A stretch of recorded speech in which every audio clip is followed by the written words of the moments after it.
नमस्ते दोस्तों, मैं संध्या आप सबको यूट्यूब चैनल में स्वागत करती हूँ। तो जो झारखंड सीजीएल में हिंदी सब्जेक्ट में जो साहित्य सिद्धांत है उसमें जो काव्य प्रयोजन है, काव्य लक्षण, अलंकार, छंद, तो इससे संबंधित जितने भी महत्वपूर्ण प्रश्न बनते हैं मैं आज लेकर आई हूँ। तो आज का प्रश्न नंबर 1 है, नाट्य शास्त्र किसकी रचना है? तो नाट्य शास्त्र भरत मुनि की रचना है।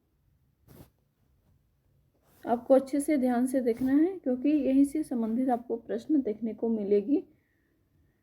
अगला प्रश्न है, काव्य अलंकार किसकी कृति है? तो काव्य अलंकार भामह की है। काव्य दर्श किसकी रचना है? काव्य दर्श दंडी की रचना है। काव्य अलंकार सूत्रवृत्ति किसकी रचना है? काव्य अलंकार सूत्रवृत्ति वामन की है। ध्वन्यालोक किसकी कृति है? ध्वन्यालोक किसकी कृति है? तो ध्वन्यालोक आनंद वर्धन की है।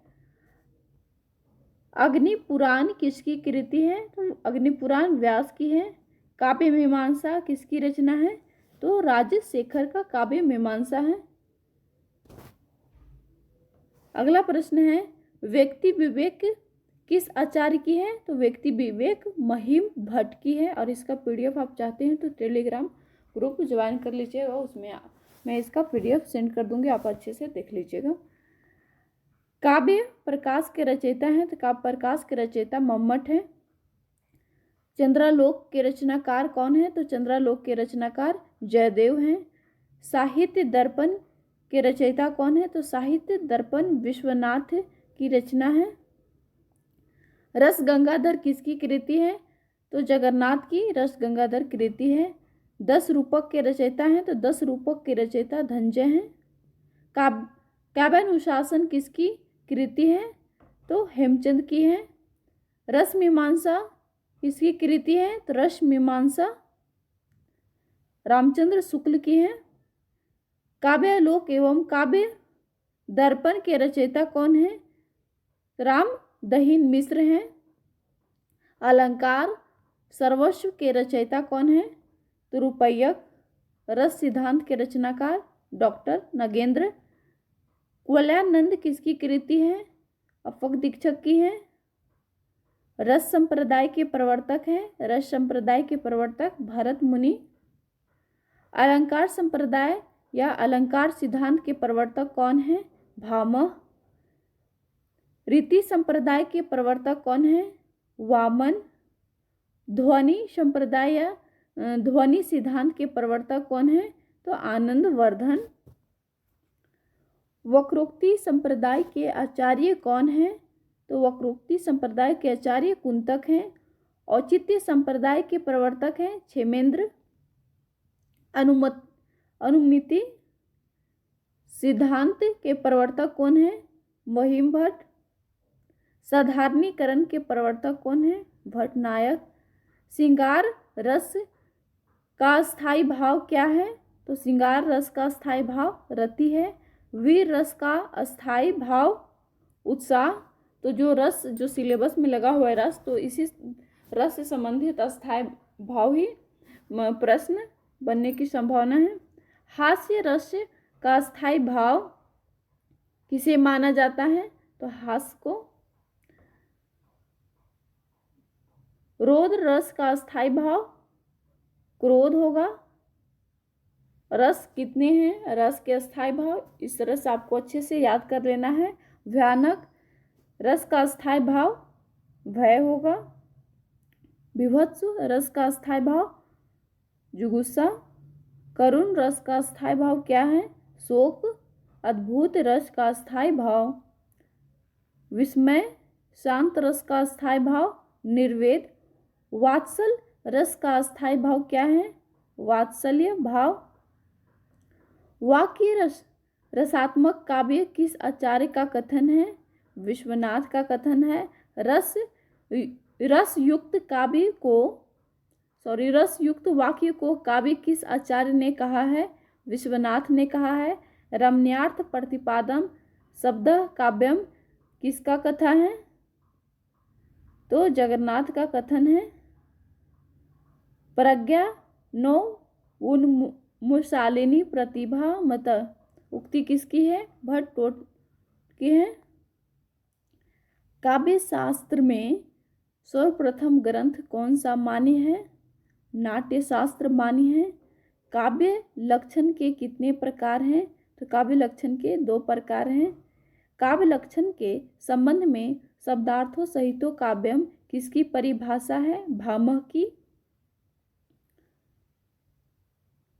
काव्य के शोभा कारण धर्म को अलंकार कहते हैं, यह परिभाषा किस आचार्य की है? तो वामन की है।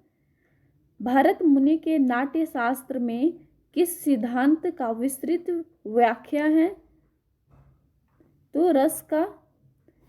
काव्य अलंकार में सौंदर्य अलंकार को किसने प्रतिष्ठित किया है? वामन ने। किस आचार्य ने काव्य का लक्षण किया है? नन्नु शब्दार्थो काव्यम, रुद्रट ने। आचार्य रुद्रट किस सिद्धांत के व्याख्याकार थे? अलंकार।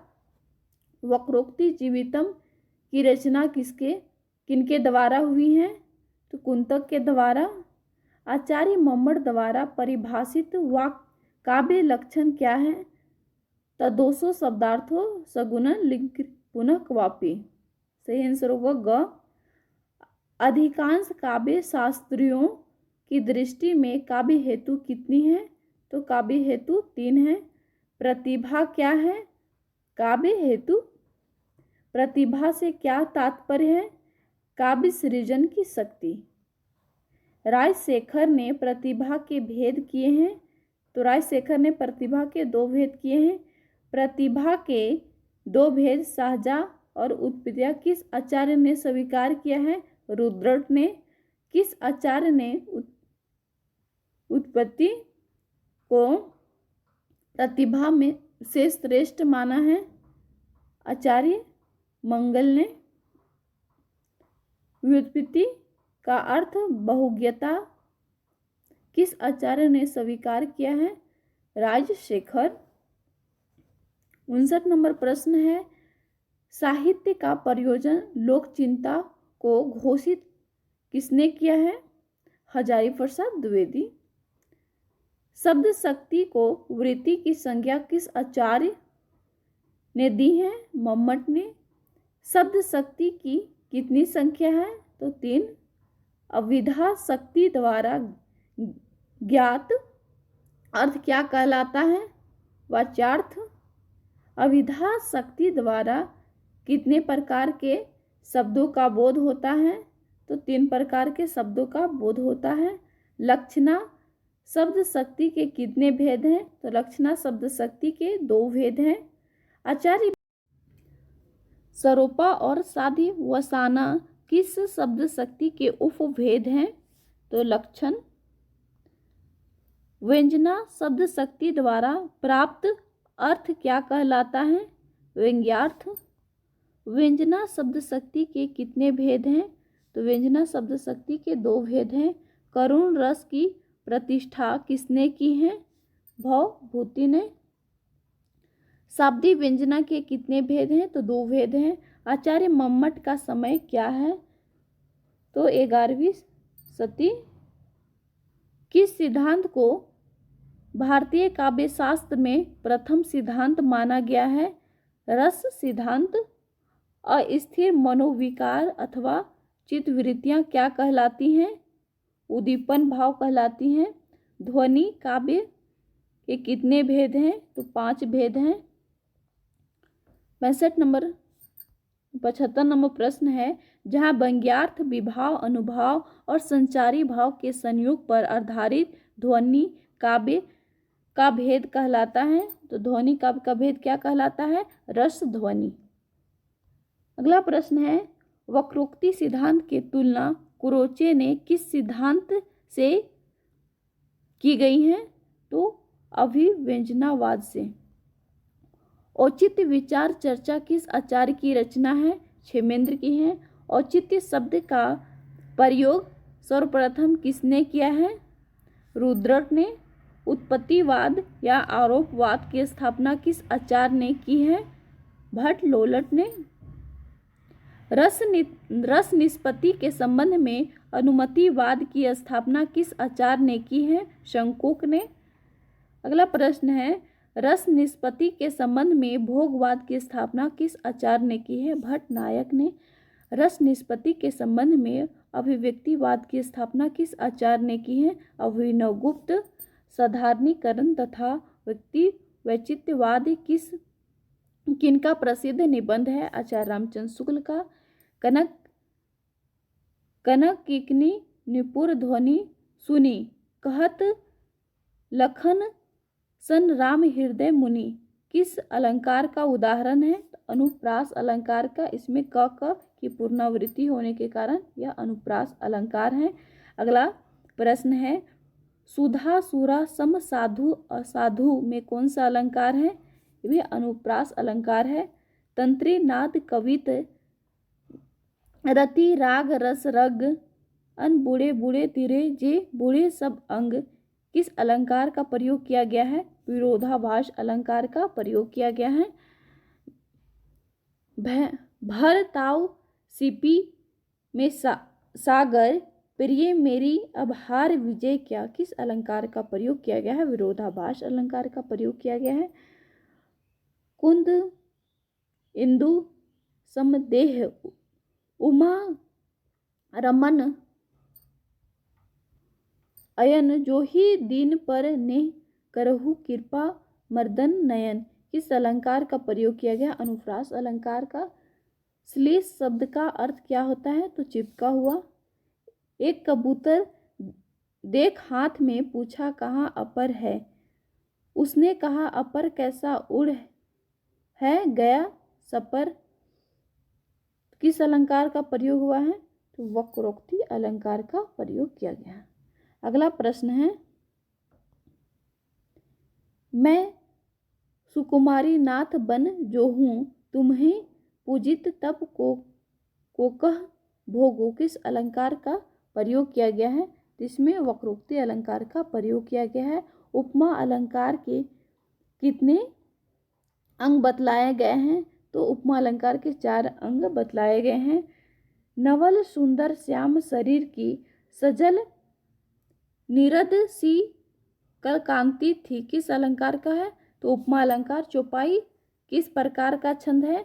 तो सममात्रिक छंद है चौपाई। और चौपाई के प्रत्येक चरण में कितनी मात्राएं होती हैं? तो 16 मात्राएं होती हैं। दोहा किस प्रकार का छंद है? अर्ध सममात्रिक छंद है। दोहा छंद के विषम चरणों में कितनी मात्राएं होती हैं? तो 13 मात्राएं होती हैं। अगला प्रश्न है, दोहा छंद के सम चरणों में कितनी मात्राएं होती हैं? तो 11।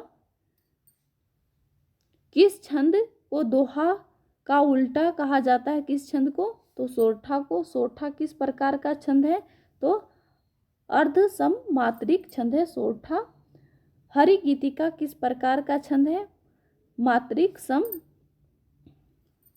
हरि गीतिका छंद के प्रत्येक चरण में कितनी मात्राएं होती हैं? तो 28। उलाहा उलाला किस प्रकार का छंद है?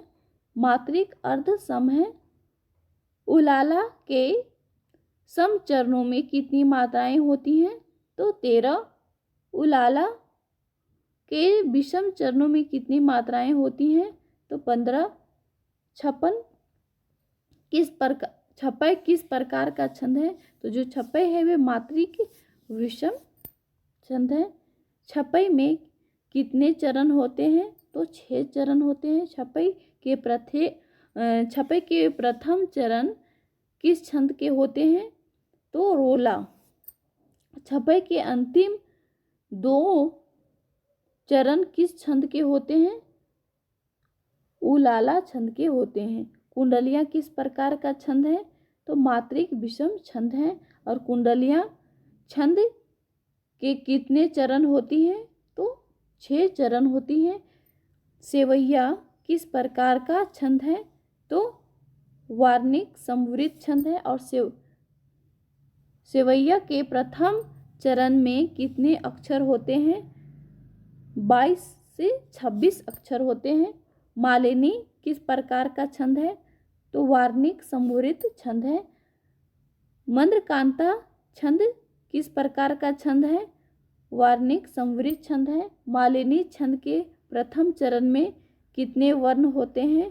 तो 15। और मंदकांता छंद के प्रत्येक चरण में कितने वर्ण होते हैं? तो 17 वर्ण। तो कुल 117 प्रश्न थे। और मैं उम्मीद करती हूँ कि यह वीडियो आपको अच्छा लगा। और इसका आप PDF चाहते हैं तो मेरे चैनल टेलीग्राम ग्रुप पर ज्वाइन हो जाइए, उसमें मैं सेंड कर दूंगी।